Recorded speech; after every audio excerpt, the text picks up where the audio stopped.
Ma secondo lei cosa sta pensando Venanzi quindi?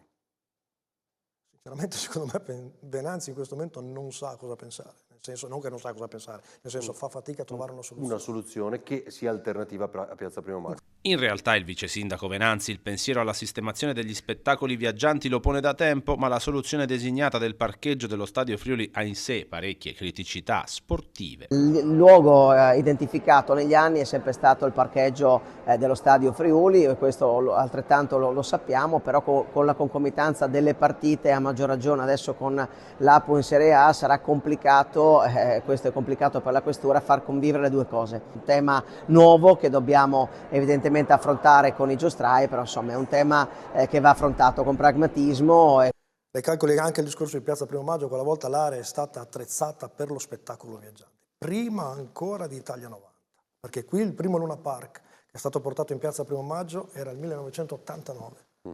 Tutte quelle cabine elettriche che voi vedete praticamente nel parcheggio sud dello Stadio Friuli sono state create ad hoc per gli spettacoli viaggianti. Adesso spostare il tutto diventa complicato, secondo me la soluzione si potrebbe trovare.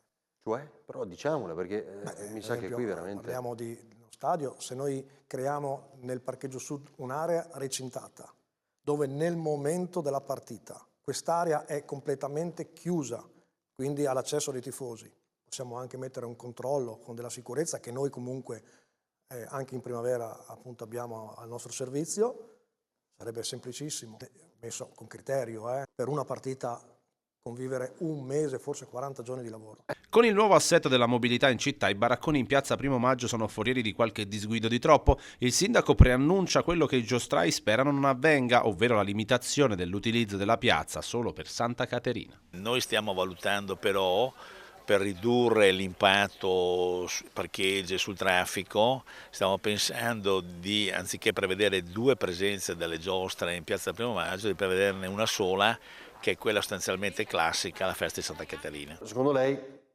hanno idea di non concedere più Piazza Primo Maggio? Ma spero proprio di no, spero che il mio timore sia... È la soluzione ottimale comunque per voi, no? La migliore? È l'unica soluzione in questo momento che noi possiamo preferibile al parcheggio di qui sopra, no? Sì, esatto.